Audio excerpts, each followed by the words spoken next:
This is Bill Ryan from Project Camelot and Project Avalon, and the date is the 16th of February 2010, and this is a bit of an unusual video presentation here because I'm taking the step of making a video as an interpretation and as a commentary on an audio interview which we did with an important witness who came and reported his story to Project Camelot a little while ago, about a couple of weeks ago. And as with many of our witnesses, this person wanted to remain anonymous, but he has agreed that we transcribe the audio, and so we've got this as a transcript. And this is going to be released at the same time as the video because it's important to be able to read the transcript at the same time as you're considering what I'm saying about it here. And as we come into this story, you're going to understand exactly why it's important to get all the information, to hold it all into a very fine balance. Now, this is a British person, and he worked in the British military for a number of years. And after he retired from the military, he worked in the City of London, in a fairly senior position, in a respected position, in the City of London. And for those people watching this video who don't know about the City of London, the City of London is it's like an enclave, it's like a financial enclave in the heart of London itself. Some people consider it almost a little bit like the Vatican. It's very old, it's very ancient, it's the heart of the financial system, not only of Britain, but possibly the world. Many researchers consider that it's very likely that the City of London calls the shots on the financial systems in America. They've got control over the Federal Reserve, the Bank for International Settlements, a whole bunch of things that happen. This is like the nerve center of the financial world. And it's very Masonic, it's very ancient, it's very traditional. And our source attended a number of meetings with senior Masons. And while many of these were interesting, they were routine by City of London standards. They were discussing financial affairs and so on and so forth. And then in the June 2005, he attended another meeting that he thought was going to be a routine meeting, but actually this was something rather unusual, and he realized it was unusual as soon as he arrived. In fact, in his interview with us, the one which we have the transcript of, you will see that he says that he felt it was an accident that he was there. He shouldn't really have been there. He didn't know what was happening. And as such, he didn't really participate in the meeting. He was there as a little bit as a fly on the wall. He was just listening to what was happening. And at first he didn't even understand what was being discussed. Now, the people there were Masons. They were senior Masons. They were about 25 or 30 people there, including senior politicians who most people in the UK would recognise by name. I do not know who they were. He didn't name them, and I didn't ask them, but he said these are well-known names. The chief of police was there, representatives from the church, representatives from the military, 25 or 30 people. And as he listened to this story being discussed, it was an informal meeting. It wasn't like at a big table with kind of notepads and water glasses and minutes and an agenda and a chairman. There were just people in a room who were talking about all of this stuff. And what they were talking about was a plan that had clearly been made a long time ago. And what they were discussing was they were discussing the implementation of this plan. They were discussing how things were going, whether they were on track or not. And what for example, to give a flavour of this, they were discussing between them some of the problems that they had in the implementation of their plan. And as this little presentation continues here, you'll realize what the plan was, and I'm going to be revealing this in very much the same way as it was revealed to our witness and as he revealed it to me, bit by bit, step by step. The first thing that he heard was they were talking about the fact that Israel didn't look as if it was getting prepared to attack Iran anytime soon. This was a problem. Even back in June 2005, they were apparently concerned that what it was that was planned on some kind of a timeline wasn't rolling out according to schedule, and this was an issue for them. So that attracted his attention very quickly, because he'd never been in a meeting when this kind of thing was discussed. Then they were talking about China and how powerful China was getting, both militarily and financially, very quickly, and that the Japanese weren't doing what they were supposed to do, which was to interfere in some way with the Chinese financial system. They weren't doing that, and this was another problem because China was getting too strong too quickly.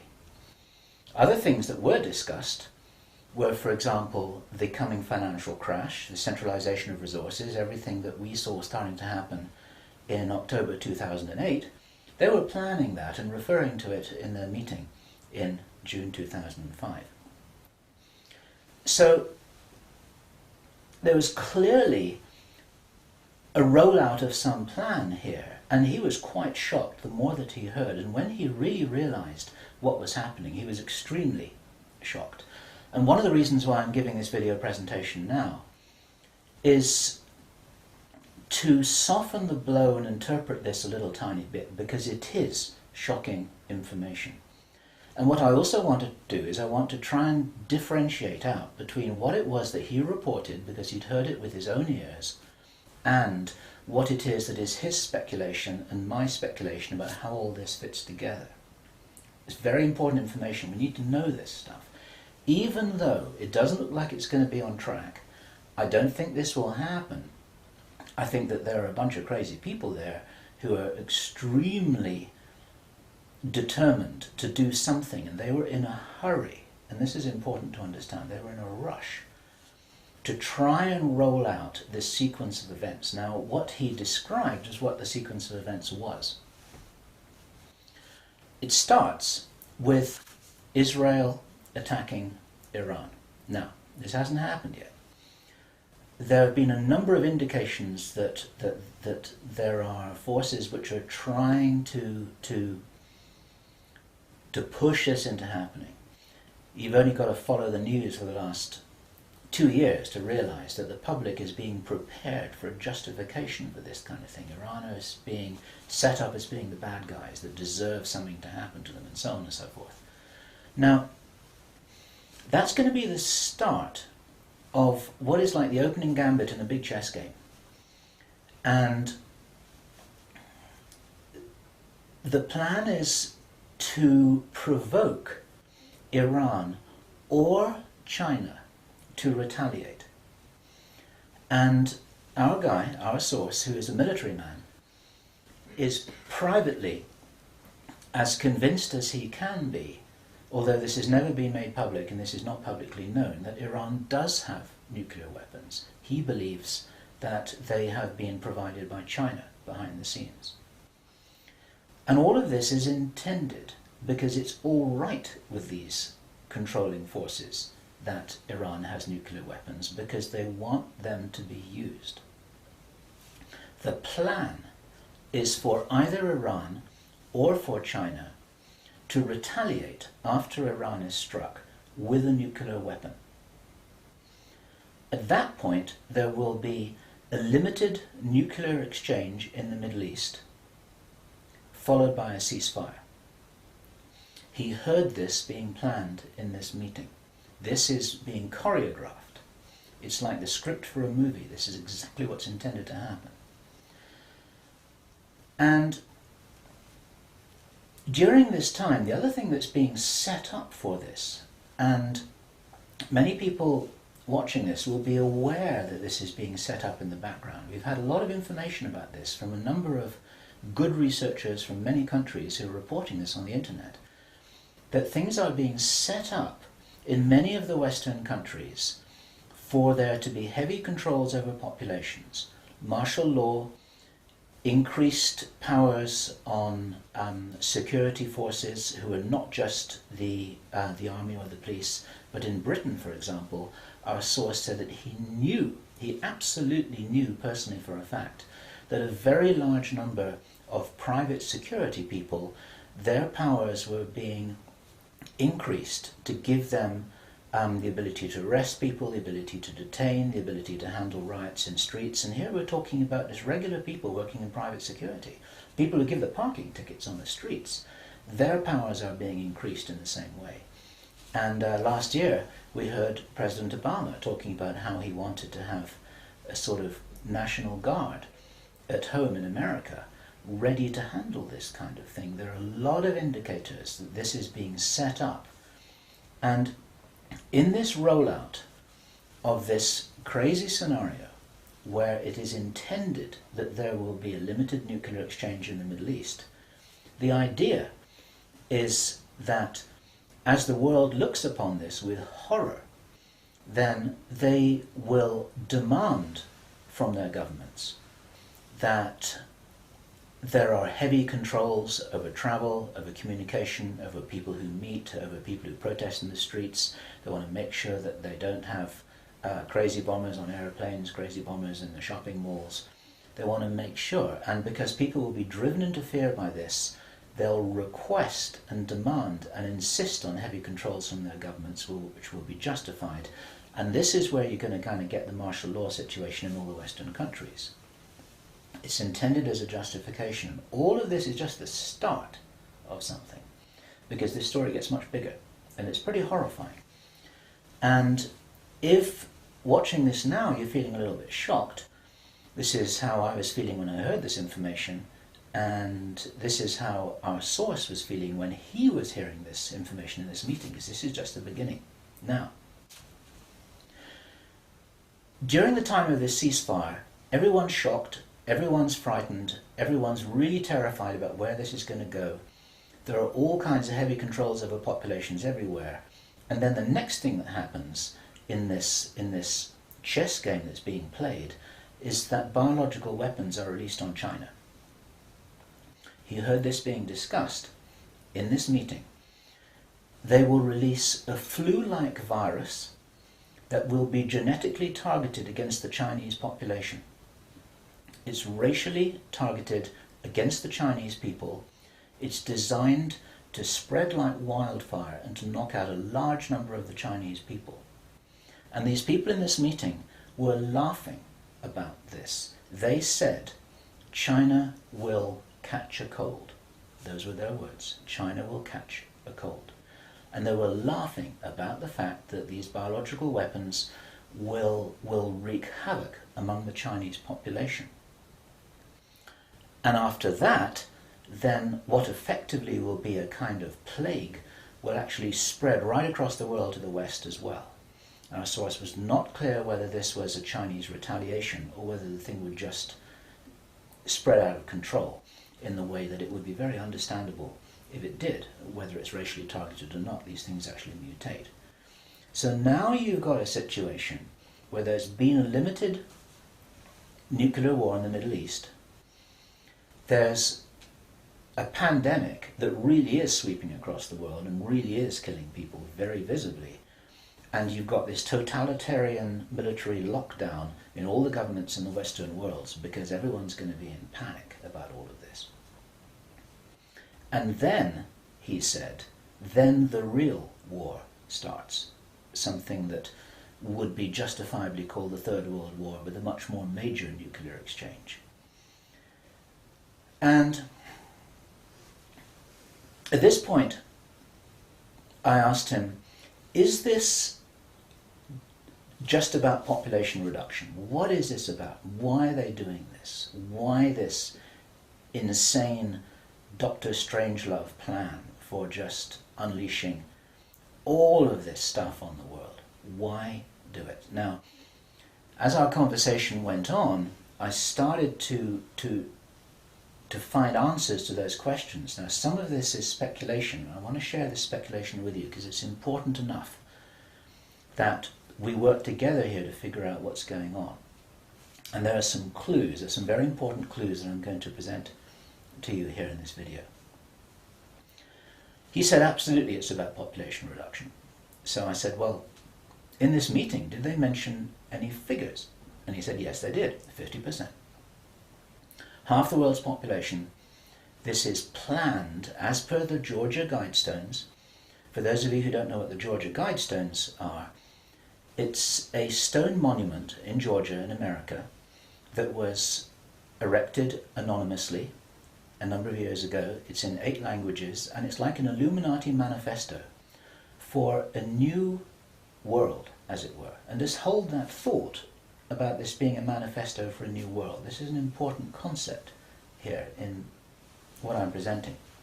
One of the key parts of this manifesto for this new world is that there should be a population of 500 million people. Now, 500 million people is an enormous reduction from the nearly 7 billion that we've got at the moment. That's pretty much 95% of people who would no longer be on this planet. And 50% is a step towards that. And there's a reason why they're doing all of this. There's a reason why they're in a hurry. There's a reason for this insanity. And when he was explaining this, then he said that they have a name for this plan. This project has got a name.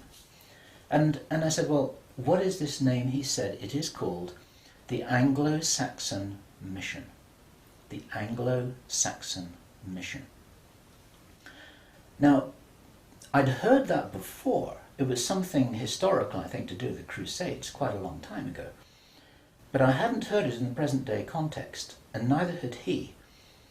And later on, as he continued to tell his story, I began to understand what I thought this might be about.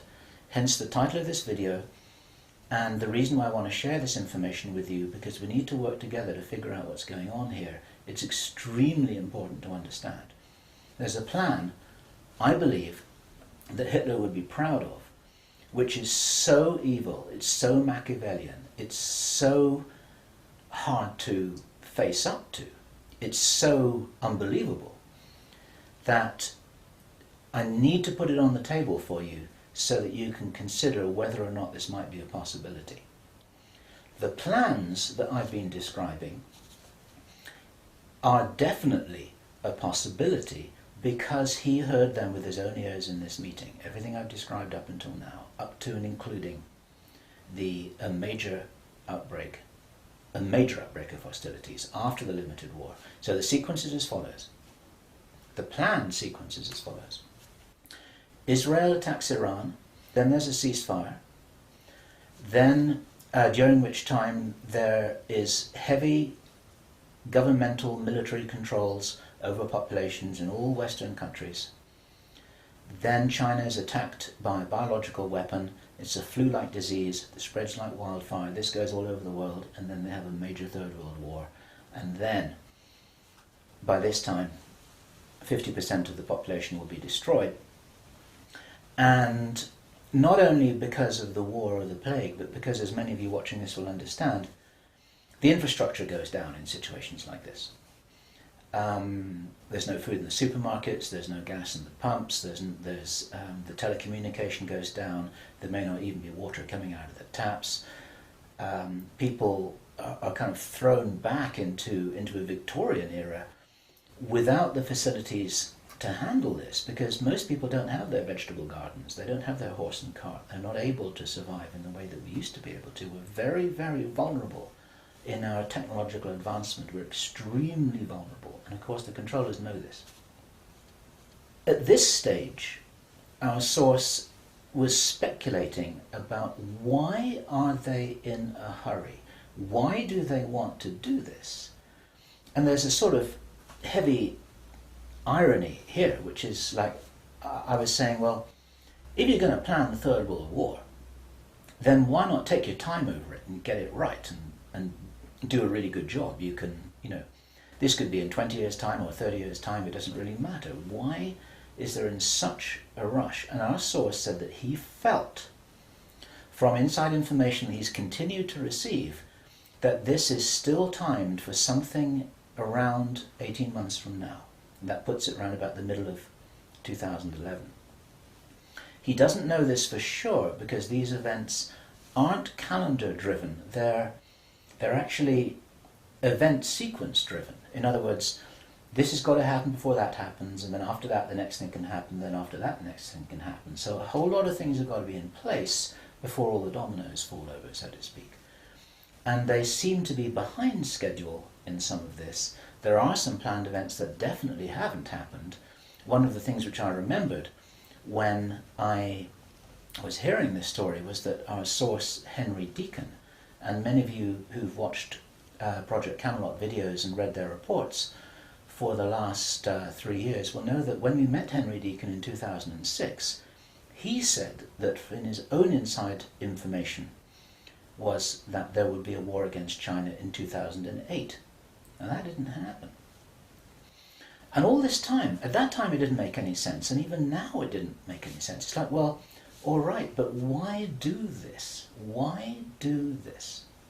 Why do this? Now, this was his answer. And our source is a pretty smart guy. He's been in the military.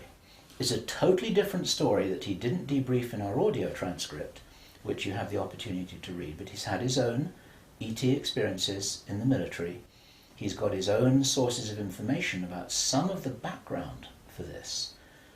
He says that he's as sure as he can be that the people who are calling the shots in the world, you can call them the Illuminati, the controllers, the cabal, whatever name you have for them, they believe that there is going to be what he called a geophysical event, a major geophysical event. He says that the best information that he's got is that the insiders believe that this is going to happen, or they are concerned that this is going to happen. And many of you watching this will know that this isn't a completely crazy idea. There have been trillions of dollars that have been spent on deep underground bases for some reason which we don't know why it is. You'll know about the seed bank in Svalbard. This is in the public domain, where all the seeds of all the plants and all the crops in the world have been buried deep inside a granite vault in northern Norway.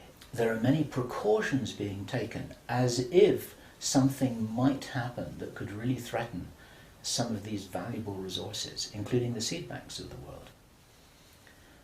Now, if there is going to be a geophysical event as they believe, this is because it seems to be preserved Illuminati inside knowledge, whether it's true or not, that there are repeated cyclical geophysical events about every 11,500 years. Information about what really happened to Atlantis was very probably in the Great Library of Alexandria that burnt down a couple of thousand years ago.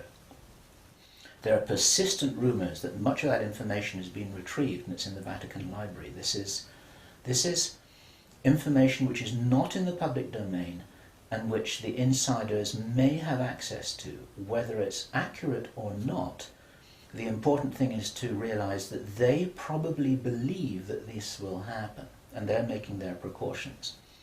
And this might be the justification for this insanity that we've just heard about in this plan. Consider this. He said, if there's going to be a major geophysical event, something like a pulse shift, maybe it's Planet X, maybe it's some kind of energetic phenomenon that the solar system is going to be moving into, that's going to somehow destabilize the Earth or the Earth's crust in some way. We don't know. But if there were to be a major emergency like that, something that would actually make a war look very inconsequential, the thing that will help the human race to survive it, or will help parts of the human race to survive it, is if there is already emergency preparedness in place before it happens. In other words, if you knew that there was an emergency coming, if you knew, for instance, that there's a hurricane coming in to hit your city, then you put all the emergency preparedness in place beforehand. You have the troops ready, you have the infrastructure ready, you have the military ready, you have everything that you need ready to handle this situation so you can respond and react and recover in the best possible way. Our source suggests that the reason for this whole Third World War scenario is that then the Western governments, with the Chinese out of the way, will be in a state of such totalitarian control of their own population that they will be best equipped to recover and rebuild the new world after a cataclysm. And he thinks that this is what's happening. And I have to tell you that this terrible logic makes sense to me, that they would think that way. I'm not for a moment agreeing that this will happen. I think this is wild, crazy stuff, but if they believe that it's going to happen, then this could be their justification for this kind of plan that we've heard about is really being discussed. And this now is my own speculation right now, which also makes sense to me. And I invite your comments and your thoughts about this. We need to work together to figure out what's happening here. It's called the Anglo-Saxon mission. What that told me was that the reason for the name is because this is a white racist agenda for the inheriting of the new earth. It's a plan that Hitler would be proud of. If they think that a new earth needs to be rebuilt, a new world, think of that little phrase there. If a new world needs to be rebuilt after a cataclysm, they want the Anglo-Saxons to be doing it. They don't want the Chinese to be doing it. They get the Chinese out of the way first.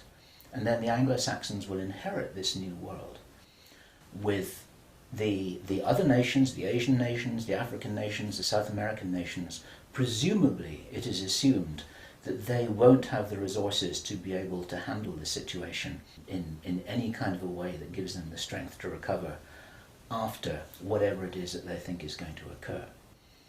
So there are several other parts of this which also fit, and one of the reasons why this is an important presentation to make personally is my own personal thoughts, because up until now I've been following a lot of the well-founded research on these sorts of agendas. We've had our own sources of information over the last 3 years.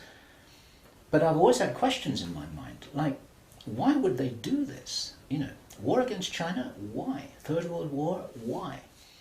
And suddenly, a lot of these things start to make a little bit more sense. It's possible, for example, that when we heard from Jordan Maxwell in our interview with him, which we did at the end of last year, 2009, he described to us how he had researched a number of repeating symbols and images that had been used ever since the time of Hitler, and even long before that, about the dawn of a new day. There's something very important in Masonic and Illuminati thinking about the dawn of a new day. And here we have possibly the reason for their belief that if you think about the possibility of a cataclysm, if they think this is really going to happen, the 2012 movie that many of you will have seen, after all of the flood and all of the earthquakes and tsunamis, then you've got these big ships sailing across a calm sea with the sun streaming through the clouds, and you've got the dawn of a new day, and the implication in that movie is that now those people will be able to rebuild the new earth because those are the survivors. It's the modern day Noah's Ark. It's possible that the dawn of the new day, that it refers to that. And it even occurred to me, and I'd be interested for other researchers to offer their views on this, that the very term the New World Order that we first started to hear about 20 years ago, actually longer ago than that, but the New World might be the post-cataclysmic world. The New World, it might be the order for the New World after the cataclysm. They may be planning who will inherit the new world. It may be nothing less than this. Maybe this is what the new world order is all about. It really is the order, the plan for the new world that they think is coming. They think this is going to happen. Now, I say again, it's very, very important to differentiate out all of this information here. I don't believe this is going to happen at all, but they might be doing something crazy to try and safeguard what they believe is their own interests. This is what we need to be aware of here. And what I want to do is I want to just state really clearly why there are profound reasons for not believing that anything like this is going to happen. There are a lot of things that haven't happened which were intended to happen. Many of you will remember I think it was the 30th of August 2007, there was a B-52 bomber that flew halfway across America from Minot Air Force Base to Barksdale Air Force Base in Louisiana with 6 armed nuclear cruise missiles on its wingtips, something that could never happen by accident. It was illegal, it should never have happened. You can't even smuggle a bullet out of the weapons storage area in an Air Force Base without there being a whole bunch of signatures and everybody knowing about it, let alone making the mistake of loading armed cruise missiles onto a B-52 bomber with nobody noticing it. There was a reason why that happened, and that was actually prevented from going any further. It stopped at Barksdale in Louisiana. Some very brave airmen blew the whistle on that, and they did their job, and they reported it up the line. It appeared very, very briefly in the mainstream media, and after that it was completely covered over, and everyone said it was a mistake. That was no mistake. There was a reason why they did that, and what many of you don't know is that at that same time, at the end of August, a group of anonymous investors bet $2 billion that the stock market would fall by 50% before the 21st of September 2007.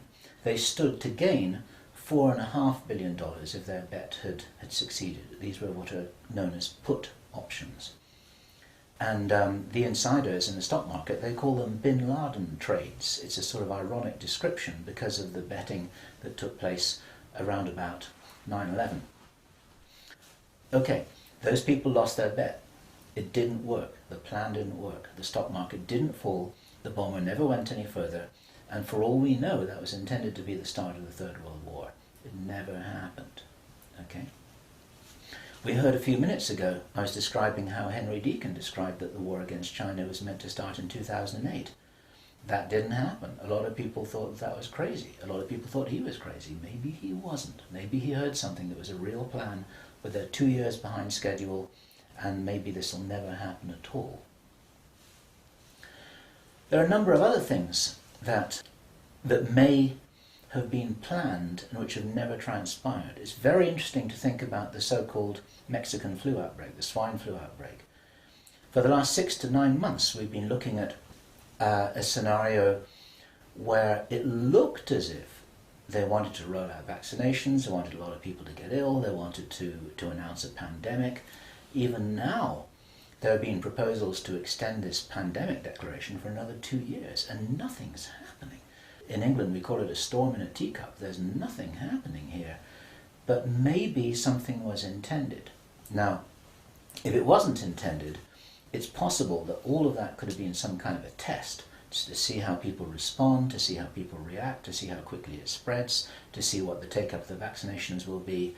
And then, of course, us at Project Camelot and a number of other people who've been activists in this whole area trying to draw attention to all of this, now we're all on a database. They know who's going to stand up and start talking about all of this stuff.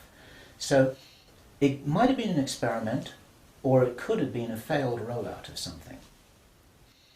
There's plenty of reason to believe that things are changing. This is the important thing.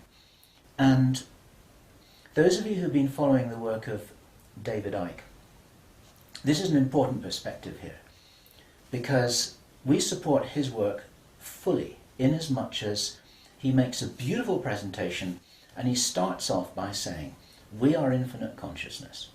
there are many ways to put this, but it's very hard to disagree with that. We're immortal, godlike beings who've long ago forgotten what our power was.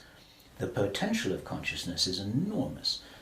It's very important to realize that how powerful we are may be the single most important component in this whole picture that enables us to save the day. This may be what it's really all about.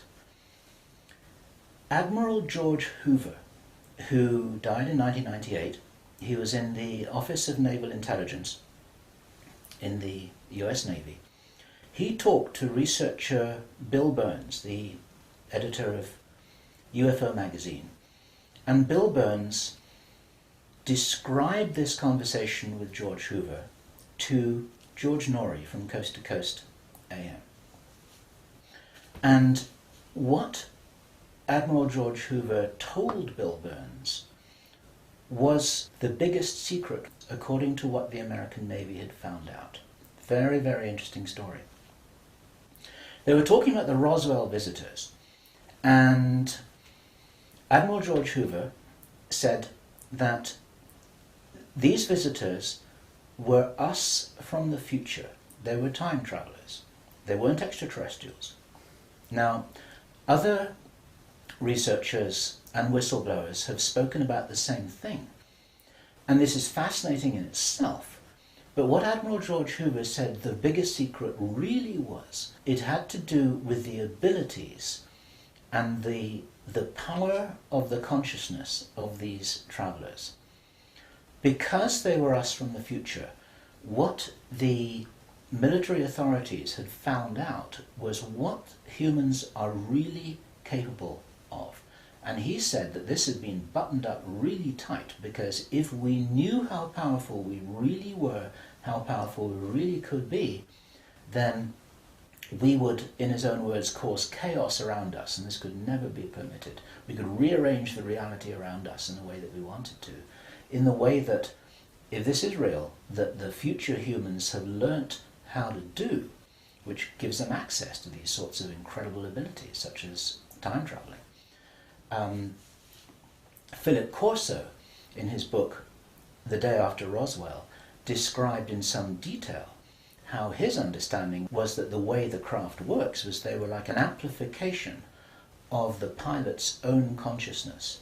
It was their consciousness, it was their ability to travel and bilocate that was amplified by the craft, and that actually all of these abilities are basically abilities connected with the consciousness of the beings themselves. And if they are us, this is the message for all of us here. We're being deliberately dumbed down. Our food is being poisoned. Our children are being lied to in the schools. We're being fed propaganda in the media.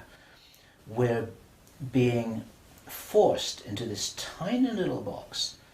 We're being kept busy with game shows and ball games, and we are discouraged from really finding out what it is that is our heritage on this planet. Eric von Däniken has just published a book which is called History is Wrong. There's so much which we are denied. George Green describes that we are known as the useless eaters, this surplus population of billions of people, with a tiny number of people at the top of the heap who are dependent upon us to police each other and to laugh at each other and to stop each other from getting out of line, because we're encouraged to conform to how we're meant to be. And so there's this straitjacket that there's the opportunity for us to break out of, and it's this straitjacket which has been deliberately put in place by these very people who've been creating this plan. Where this plan originates from, it's very interesting to speculate. Our source told us that this has been in place for a long time. He'd first heard about the Anglo-Saxon mission as long ago as 1976. The Illuminati symbolism about the dawn of a new day has been going on for a long time. Many people think that this plan requires such a superhuman level of intelligence and strategic understanding, and is so ruthless and so cold, that the logic suggests, and David Icke says this, Jordan Maxwell says this, we say this ourselves with full agreement, that this didn't come from a human source. People aren't capable of doing this against other people. There's something else behind this. We have to think big. We have to think from the highest spiritual viewpoint that we possibly can do. That these people shouldn't be fought. What must happen is we just withdraw our consent from these things that are being done to us, from this plan that we're part of, and as I was saying just before, if you're in the military or if you're in intelligence services, withdraw your consent from this, because these plans can't happen without it. There's something about the Illuminati and the way that they're operating that is very limited. They're using force, they're in a box, they're trying to counter what everybody I know is recognizing and referring to as a huge expansion of consciousness all over the world, an expansion of awareness. We get emails every day from people, often very young people, who are saying, I can really see what's happening in the world. Tell me what to do about this, but I'm ready. I'm ready to do something. I'm ready to do whatever it was that I came here for. I don't know what that is yet, but I know that we've got big problems. 20 years ago, people weren't saying that kind of thing. There's a huge rollout of some kind of an expansion of consciousness. It's a morphic field that's growing enormously. And there's something that's changing. And my personal belief is that this is certainly being supported by benevolent non-human agencies, let me put it this way, who know about this kind of plan. They don't know whether it's going to happen or not, but they know that it's being planned. A lot of contactees, there's some channel information. You need to consider channel information extremely carefully. But there is channel information, and there are contactee reports that all talk about scenarios like this and how we must be wary, how we must be careful, how we've got to guard against it, how we've got to insure against it, how we've got to be prepared for something like this. And it's entirely possible that this increase in consciousness is happening in direct response with this escalation of violent, forceful plans. It's like, as I've often said in my own presentations in the past, it's a little bit like a movie script itself, where you've got everything building up to a climax of the forces of evil and the forces of consciousness just kind of getting ready for some kind of final confrontation. Now, I'm not trying to be biblical about this, and I know that this situation which I've just been describing is a little bit like the Armageddon War, but I do not believe that this kind of thing will actually come about. As I said many times before, there's an interview which I did on Freedom Central, which you'll see on the Camelot site, where I say the single strongest reason that I have for not believing that anything is fixed, that we're all doomed, that anything really bad is going to happen, although I think we've got a lot of problems to solve, is because I wouldn't be here, and neither would you watching this now. I'd have incarnated on another planet. I'd have gone somewhere else. I'm not going to go and sit here in the firing line with no possible way of escaping. There's a job to do here, and many of you watching this will be aware of the fact that we're here to do jobs. It's what Dolores Cannon calls volunteers. We may be here for a reason. We may be here to help catalyze this increase in consciousness, and that's what's going to prevent this kind of thing from happening, because if we do not agree that this is the future that we want, then that's not what we're going to experience. We do all co-create our reality, we do all have a part in it, and I profoundly believe that by becoming aware of these plans, this is the way that we avert them. There's a difference between prediction and prophecy. These are two words in the English language that are easily confused with each other. Prediction and forecasting is saying, okay, in 3 months' time, this is what's going to happen because this is what the data leads us to conclude logically. That's all about forecasting and prediction. A prophet does something different, and it's a word to be used with care because it's often misused, it's often misunderstood, and it's like a biblical term, and some people react against it for that reason. But what a prophet always used to do was to say, listen, if we don't wake up and if we don't take action, then this is what's going to happen. And the purpose of the prophet giving this prophetic warning is not to warn people that it will happen, but to say, listen, you got to change something here. You got to change the way you're doing things. You got to change the way that you're being. You got to change the way you're interacting with each other. You got to change your whole attitude. Whatever it is that you change, then the purpose of the change is so that this prophesied event doesn't happen. And so what we have here is we have a kind of prophecy. It's not a prediction. And I'm using this word very, very carefully because the reason why I'm making this statement, the reason why we're releasing this information is to make sure that this doesn't happen. What are we going to do with this information? It's going to be translated into every language that we can. The video is going to be subtitled in Chinese, Arabic, Russian, Spanish, every other major language.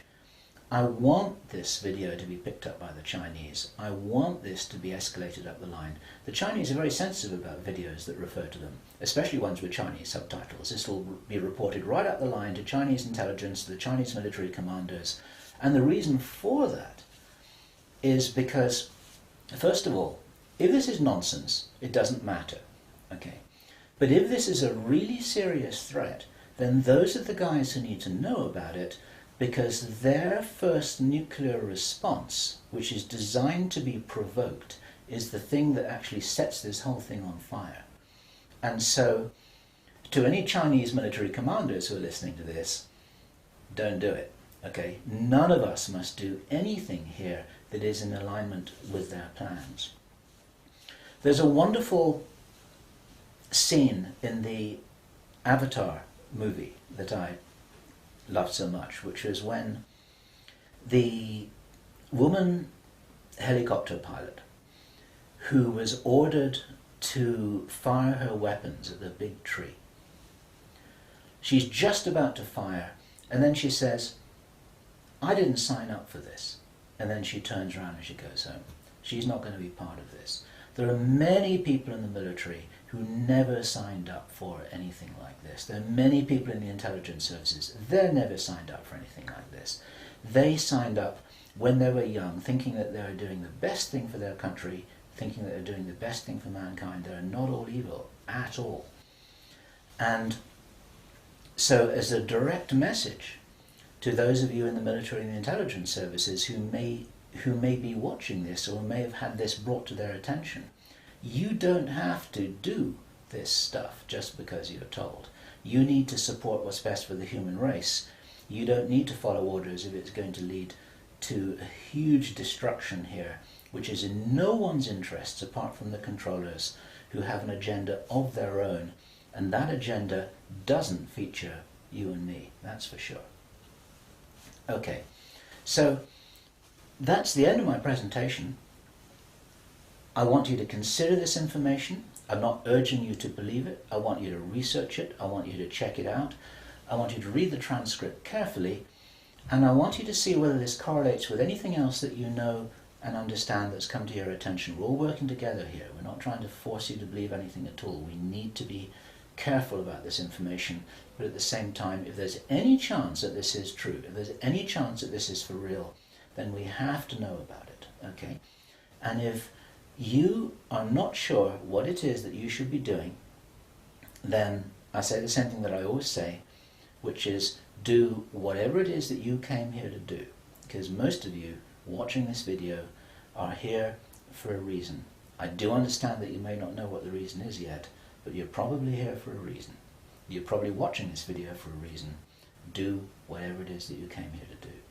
This is Bill Ryan, Project Avalon, Project Camelot, It's the 16th of February 2010. Thank you.